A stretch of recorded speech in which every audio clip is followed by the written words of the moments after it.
As a pediatrician, I talk to parents about how to keep their kids healthy. And what do I tell parents all the time? Your health matters too. When parents feel better in their bodies, they have more energy and are more able to take care of their families. If weight loss is one of your 2026 goals and you're ready to make real progress, weight loss by Hers may be a good option to explore. What I appreciate about Hers is that it's science-based, personalized care. Through Hers, you connect with a licensed medical provider who looks at your full picture and determines if treatment is right for you. Your plan may include options like oral medications or GLP-1 injectables, along with support, nutrition guidance, and tools to track things like sleep, movement, and hydration. For busy parents especially, I like that Hers offers 100% online care with real providers, no hidden membership fees, and options that fit your real life. Taking care of yourself isn't selfish. It's part of taking care of your family. Feel like your best self again. Visit forhers.com/Dr. Wendy to get a personalized, affordable plan that gets you. That's forhers.com/DRWENDY. forhers.com/Dr. Wendy. Weight loss by Hers is not available everywhere. Compounded drug products are not approved or evaluated for safety, effectiveness, or quality by the FDA. Prescription required. See website for full details, important safety information, and restrictions. Actual price depends on product and plan purchased. This episode is brought to you by State Farm. Listening to this podcast? Smart move. Being financially savvy? Smart move. Another smart move? Having State Farm help you create a competitive price when you choose to bundle home and auto. Bundling, just another way to save with the personal price plan. Like a good neighbor, State Farm is there. Prices are based on rating plans that vary by state. Coverage options are selected by the customer. Availability, amount of discounts and savings, and eligibility vary by state. Welcome. If you're new here, I'm really glad you found the show. This is where we talk about the parts of kids' health that don't always make sense. I am always fascinated by cases where something is clearly wrong, but no one can figure it out, like medical mysteries. And today's episode is one of those kinds of stories. At first, this story might sound like a really rare and specific diagnosis, like something you've never heard of, but I can almost guarantee that halfway through this episode, something's going to click and you're going to be like, oh, wait, I know someone with this. This condition can appear in a lot of different ways, but here is a classic example. This is a 15-year-old who was a very healthy soccer player, and she does great in school. But recently, when she stands in line at school, her heart will suddenly start racing and she'll get really dizzy. By lunchtime, she's totally exhausted. She's not sick exactly. She just can't function the way she used to. So she stopped playing sports and she has been missing a lot of school because she's too tired. And every test her doctor does comes back normal. And she was told it's just anxiety, maybe some dehydration or stress. And the doctor says there is nothing to do. She just needs to push through it, maybe get a therapist. But there actually is something very wrong with her, and it can be treated. We're talking about a condition that affects a very specific part of the nervous system, and it's real, but it's complicated, and not all doctors know about it. We still don't fully understand this. All right, are you ready to get smarter? I'm Dr. Wendy Hunter, and I'm the pediatrician next door. I'm that doctor friend you call for practical advice about your kids' health. I mix the science of medicine with the reality of parenting. Back to our soccer player. She has a problem with her body's autonomic nervous system. That's the system that controls the things that you don't consciously control, like your heart rate, blood pressure, blood flow. For most people, that system works quietly in the background. You stand up, your heart rate goes up for a minute, and then your body adapts. You don't think about this. For kids like our soccer player, it doesn't adapt well. When she stands up, her heart rate jumps too fast and stays up. And a lot of other things happen, and we're going to get to that. This pattern has a name, and it's called POTS, which stands for Postural Orthostatic Tachycardia Syndrome, POTS. It falls under a larger group of conditions called dysautonomias, disorders of the autonomic nervous system. Most people haven't heard of it, and many doctors don't get much training in it either. That's why I wanted to talk with Dr. Jeff Boris. Dr. Boris is trained as a pediatric cardiologist, and after more than 2 decades caring for kids with these symptoms, he's also a pediatric autonomic specialist. He first started noticing this as a cardiologist. He was seeing a lot of kids with fainting, what we call syncope, and severe lightheadedness. Then the cases he saw got more and more complex. So he learned about the dysautonomias. Here's how he explains it. Dysautonomia is an umbrella term. It includes POTS. It includes inappropriate sinus tachycardia. It includes and there are multiple of these, the hereditary sensory autonomic neuropathies. There's probably about 6 or 7 of those, or 8. It includes a bunch of adult disorders, including pure autonomic failure, multiple system atrophy, diabetic autonomic neuropathy, Parkinson's disease. There are multiple different dysautonomias out there. So dysautonomia, for all our listeners, dysautonomia is not a diagnosis. It's a description of a problem, but an actual diagnosis would be more like syncope and POTS and orthostatic hypotension, PAF, MSA, those kind of things. The reason this is so on my mind, obviously, there's a couple of reasons, but one is that so many patients feel like they're not being taken seriously. No question. Right? So coming to you, tell me about that. And is this real? It absolutely is real for multiple reasons. One, the symptomatology for a lot of this is invisible. It's hard to demonstrate lightheadedness, fatigue, cognitive dysfunction or brain fog, insomnia, nausea, those kind of things. Number 2, especially in POTS, we don't have a biological marker for this.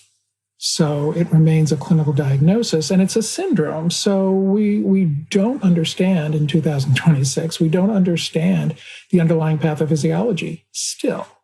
We think that for most, if not all patients, there's probably some aspect of autoimmunity, but haven't proven that yet.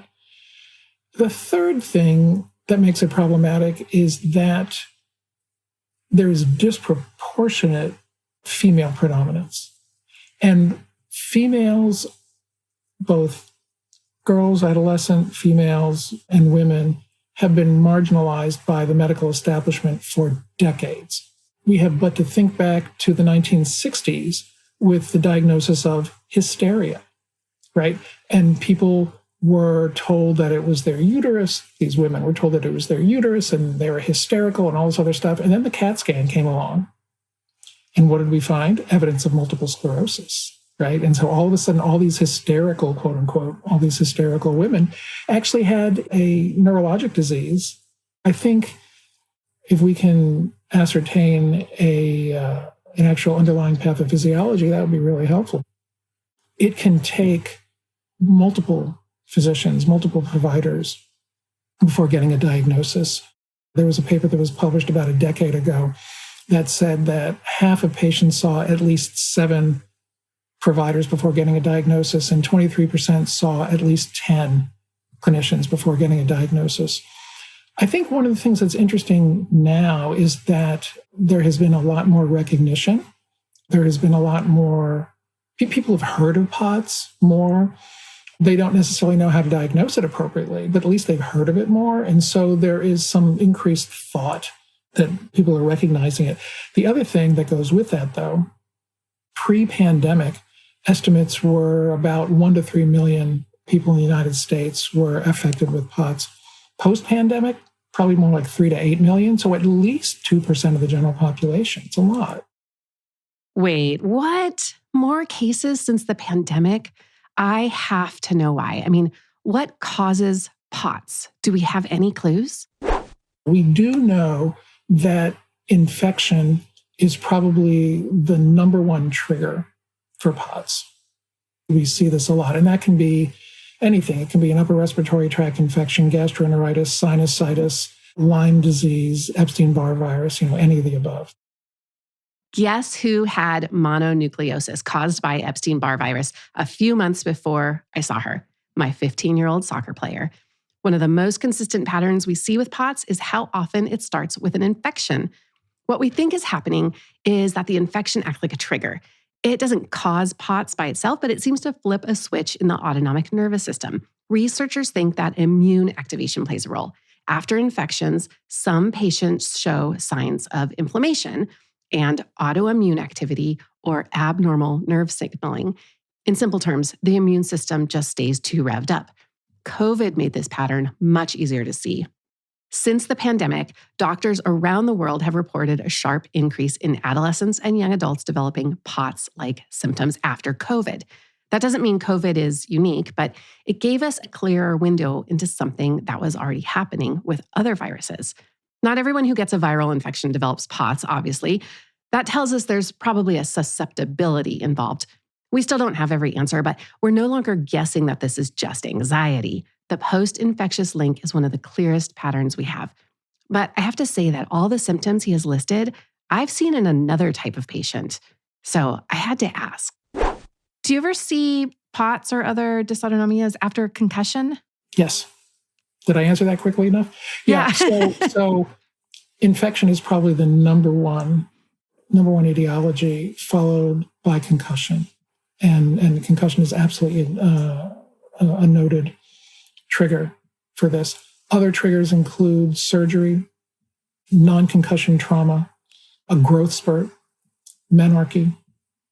There is some possibility, and this is debatable or discussable, that the human papillomavirus vaccine may actually trigger POTS in a small proportion of patients. Yeah.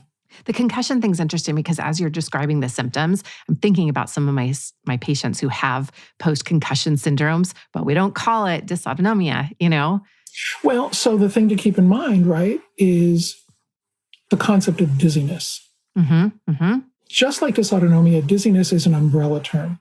It includes lightheadedness, which is that feeling like you're going to pass out, but it also includes vertigo. And so I actually explain this to my patients. And it's interesting because, as you know, in post-concussion syndrome, two of the main findings that you can have are vestibular dysfunction with vertigo and convergence disorders, convergence insufficiency, convergence excess, those kind of things. And I started asking my patients, is there a history of head trauma or concussion? And then asking about vertigo and convergence disorders.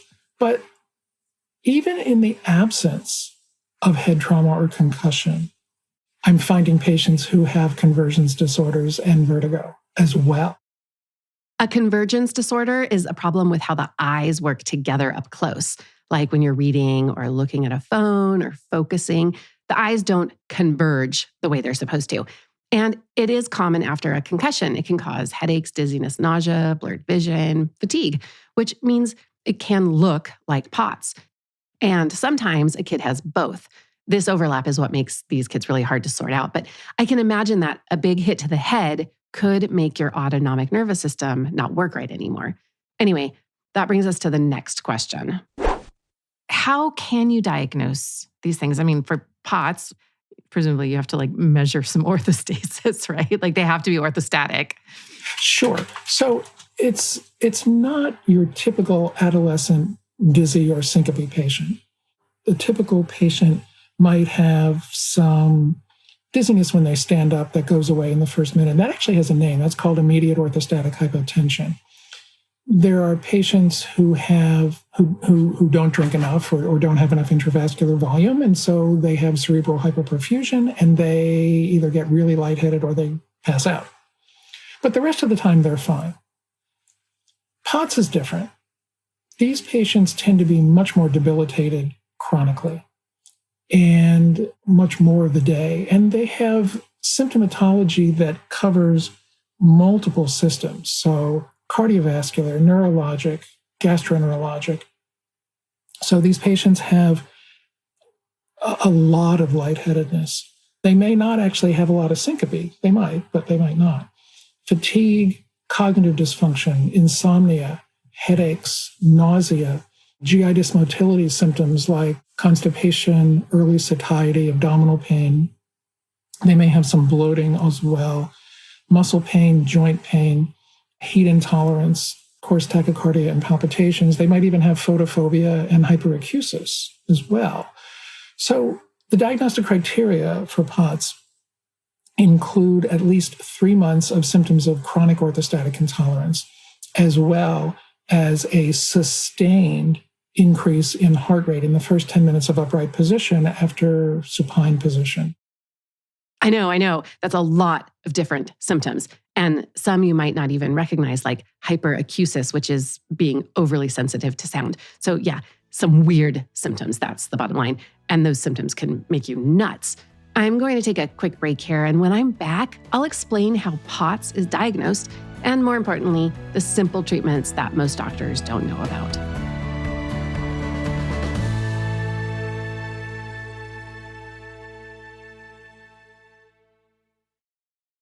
I always tell parents to read the label before drinking anything packaged. Yeah, that advice is not just for food. Drinks count too. And a lot of them are surprisingly high in added sugar. That's why Cure is one I feel good recommending. Cure's hydration packs are clean and simple. Plant-based electrolytes, no added sugar, and only 25 calories. They come in refreshing flavors like watermelon, berry pomegranate, and lemonade that don't taste artificial. What makes Cure different is the science. It uses the same electrolyte ratio proven to hydrate as effectively as an IV drip, which means your body can absorb and use what you're drinking. For kids, Cure Kids mixes are made with the help of pediatricians. No artificial ingredients, no added sugars, and kid-approved flavors. Whether it's after sports, long school days, or winter play, kids lose electrolytes too, even when it's cold outside. Staying hydrated isn't just about water. You also need electrolytes. That's why I recommend Cure. It's clean, tastes great, and my patients love it. You can grab Cure on Amazon or find a store near you at curehydration.com/Dr. Wendy. That's DRWENDY. Real ingredients, real hydration, ready for the whole family. This episode is brought to you by Peloton. Break through the busiest time of year with the brand new Peloton Cross Training Tread Plus, powered by Peloton IQ. With real-time guidance and endless ways to move, you can personalize your workouts and train with confidence, helping you reach your goals in less time. Let yourself run, lift, sculpt, push, and go. Explore the new Peloton Cross Training Tread Plus at onepeloton.com. Eczema is unpredictable, but you can flare less with Ebglyss, a once-monthly treatment for moderate to severe eczema. After an initial 4-month or longer dosing phase, about 4 in 10 people taking Ebglyss achieved itch relief and clear or almost clear skin at 16 weeks. And most of those people maintain skin that's still more clear at 1 year with monthly dosing. Ebglyss, lebrikizumab LBKZ, a 250 milligram per 2 milliliter injection, is a prescription medicine used to treat adults and children 12 years of age and older who weigh at least 88 pounds or 40 kilograms with moderate to severe eczema, also called atopic dermatitis, that is not well controlled with prescription therapies used on the skin or topicals, or who cannot use topical therapies. Ebglyss can be used with or without topical corticosteroids. Don't use if you're allergic to Ebglyss. Allergic reactions can occur that can be severe. Eye problems can occur. Tell your doctor if you have new or worsening eye problems. You should not receive a live vaccine when treated with Ebglyss. Before starting Ebglyss, tell your doctor if you have a parasitic infection. Ask your doctor about Ebglyss and visit ebglyss.lilly.com or call 1-800-LILY-RX or 1-800-545-5979.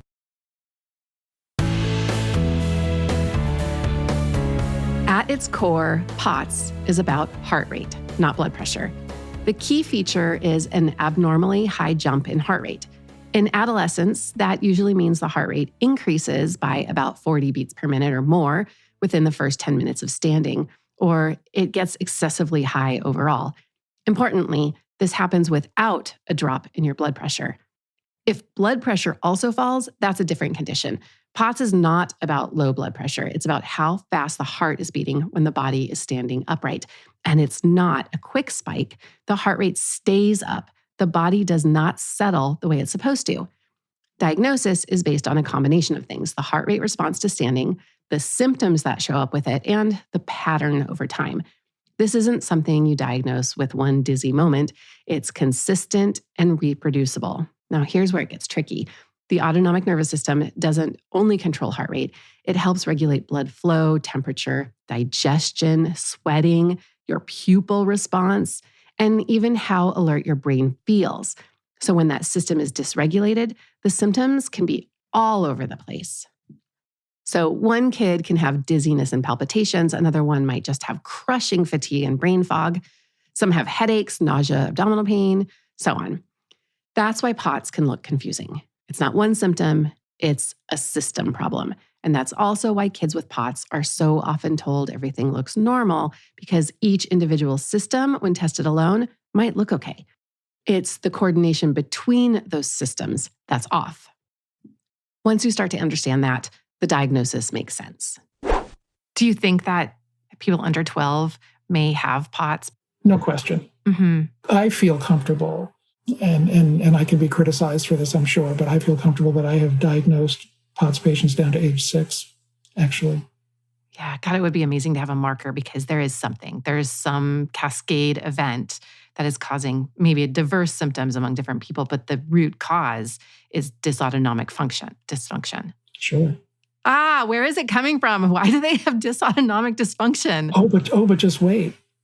Now we also recognize that there are multiple comorbidities that occur with POTS, right? So now we have joint hypermobility. Probably about 3/4 of patients have joint hypermobility who have POTS. I just submitted a manuscript suggesting that as many as 70% of POTS patients have suspected mast cell activation syndrome. So what happens in mast cell activation syndrome, or MCAS? Mast cells are cells of your immune system that release chemicals like histamine. So that's what happens when a typical allergy reaction happens, like to pollen, where mast cells react to something they're supposed to react to. And in MCAS, they release those chemicals too easily and at the wrong time. So that can cause flushing, hives, stomach pain, nausea, headaches, brain fog, and sometimes dizziness. Have you noticed you get really sleepy if you're having seasonal allergies? That's histamine from your mast cells causing that. In MCAS, it's just a lot more intense. 10 years ago, I had never heard of MCAS.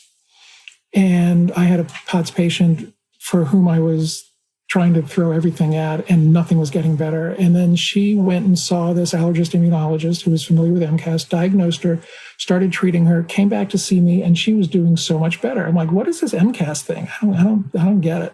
As time has gone on, I have learned so much more about it. And like I said, I mean, I think probably about 70% of my patients probably have MCAS. And so what I find is entry-level therapy for a lot of them, H1 and H2 blockade. So, twice a day Zyrtec, twice a day Pepcid takes care of a lot of these patients.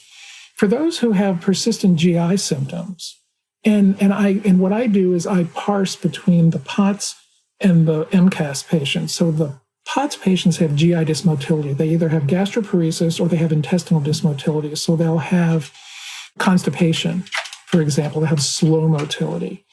Whereas the MCAS patients have nausea, bloating, diarrhea. The good news is that there are treatments. But in order to treat, we need to understand why the patient has these symptoms. What's the target? It's interesting because we know we have skin and we have diseases of the skin. So we have a specialist called a dermatologist. Same with orthopedics. They specialize in the skeletal system. And we have kids. So there are specialists that take care of them. And in this case, we have diseases or dysfunctions of the autonomic nervous system. And there is a specialist for that. What do we know about what's going wrong in this system? We understand some of the pathophysiology behind POTS. In part, and this is only in part, POTS patients pool their blood. They pool their blood in their extremities. They pool their blood in their splanchnic circulation, right? So the abdominal vasculature.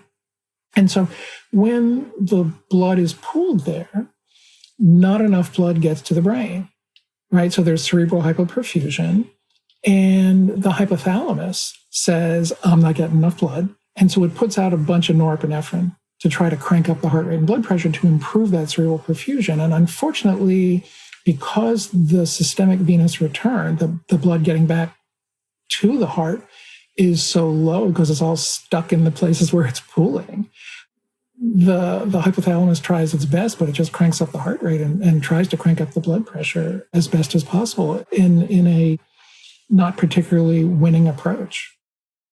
Here's a helpful way to think about what's going wrong. When you stand up, gravity pulls blood down towards your legs and your belly. Normally, your nervous system tightens the blood vessels and keeps enough blood moving back up to your heart and brain. In POTS, that doesn't happen well. Blood pools in the lower part of the body instead of getting back up where it's needed. The brain notices that drop in blood flow and sends out an alarm.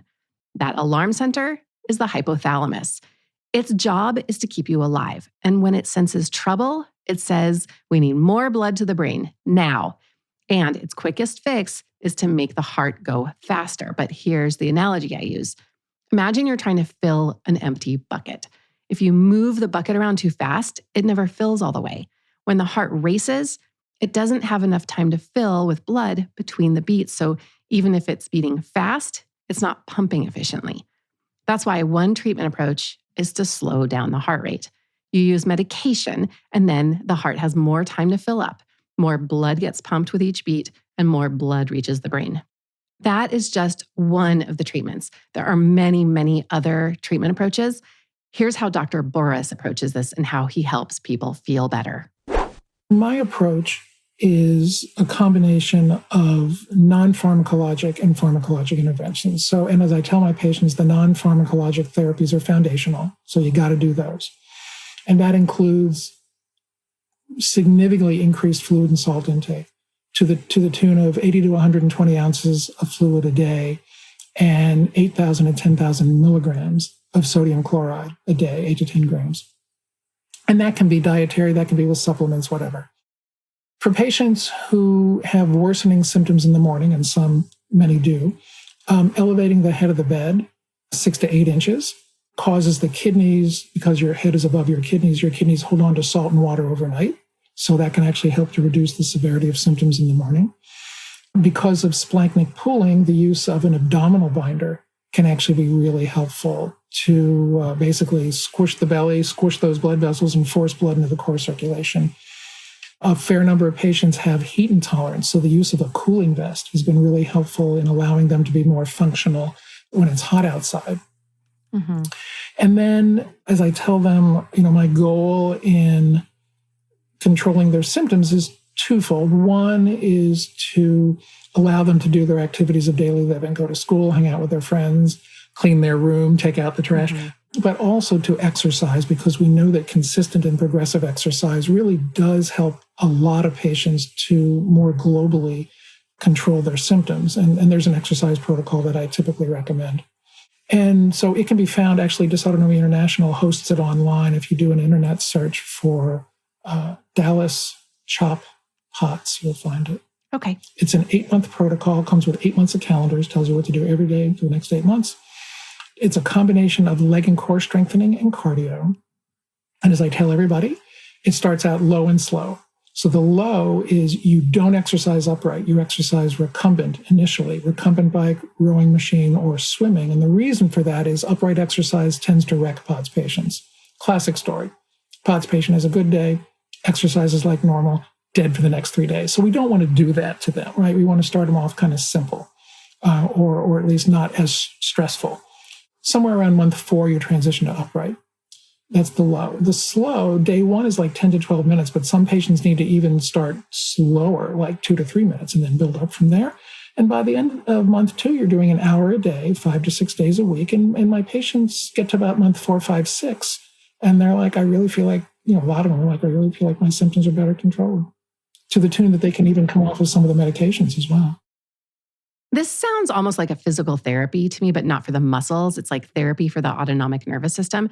Dr. Boris says that traditional physical therapy does not tend to help unless a patient also has hypermobile joints. And then there are some strengthening things and ways to learn to use the body so that it's not overstretched that can be helpful from traditional physical therapy. Again, his recommended exercise program can be found at dysautonomiainternational.org. I found it by searching for these keywords: Dallas, CHOP, that's CHOP, as in Children's Hospital of Philadelphia, POTS, and protocol. So I searched for Dallas CHOP POTS protocol, and that link is in the show notes. Dr. Boris's next step is to ask about and address the 3 worst symptoms the patient is having. Based on what they tell me are their 3 worst symptoms, then I will make a determination. Okay, so let's say it's orthostatic intolerance, nausea, and fatigue and brain fog, because I treat those 2 together. There are a variety of medications that can be used to target specific symptoms, and care is individualized. One of the things that I find most interesting is that the virus that causes COVID-19 seems to cause POTS. That is probably what some of long COVID is. And so it naturally led me to ask Dr. Boris about this as well. Do you think that COVID is going to have an impact on us maybe finding an etiology? It's a great question. I don't know that. I mean, the SARS-CoV-2 virus is such a bizarre virus. It's doing all kinds of things that all together that we've never seen in one place. Between the microthrombi, between the viral persistence, between the immunologic things that it's doing. I mean, at minimum, if we're paying attention, or if the smart people, not me, if the smart people are paying attention, it'll give them some clues. Probably as much as 30% or so of long COVID is POTS. Oh my gosh. Yeah. After COVID, a lot of people didn't bounce back. Instead, they were left with dizziness, racing heart when standing, fatigue, brain fog, exercise intolerance. Does it sound familiar? These symptoms do sound a lot like POTS. What's interesting is that the treatments do overlap. When long COVID shows up with an autonomic pattern, we treat it exactly the same way we treat POTS. So even though we don't have all the answers yet, we're not starting from scratch when it comes to treatment. For a long time, kids with symptoms like this were told that maybe they were anxious or deconditioned. And now we're realizing that a lot of these kids weren't imagining anything. We just didn't understand what was happening. What's changed, especially since the pandemic, is that now we're starting to understand how the autonomic nervous system can be disrupted and how that disruption shows up across many different conditions that we have historically dismissed. So here's my ask. If this episode made you think of someone, a child, a teen, a college student, share it, talk about it, ask better questions. And if you're a clinician listening, stay curious. These are the patients that medicine missed for a long time. We're not done learning, and we are moving in the right direction. For more from the Pediatrician Next Door, find me on the web at pediatriciannextdoorpodcast.com. If you've got a question about the weird things kids do, send an email to hello@pediatriciannextdoorpodcast.com for a chance to hear your voice on the show. I'm Dr. Wendy Hunter, and I'm the Pediatrician Next Door. This show is produced by Red Rock Music. Make sure to subscribe and leave a review wherever it is you're listening. I'll be back next time with more.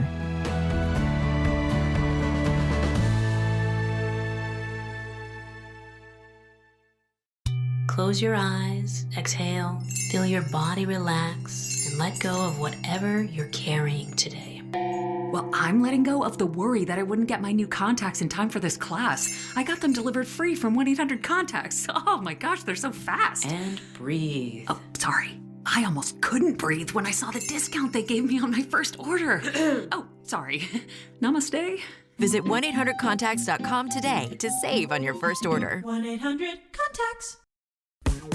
This episode is brought to you by CarMax. Want to buy a car the easy way? Start at CarMax. Want to browse with confidence? Get pre-qualified with no impact on your credit score and shop within your budget.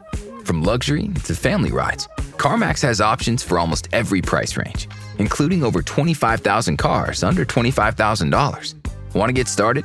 Head to CarMax.com for details and get pre-qualified today. Want to drive? CarMax. Rinse knows that greatness takes time, but so does laundry. So Rinse will take your laundry and hand deliver it to your door expertly cleaned. And you can take the time pursuing your passions.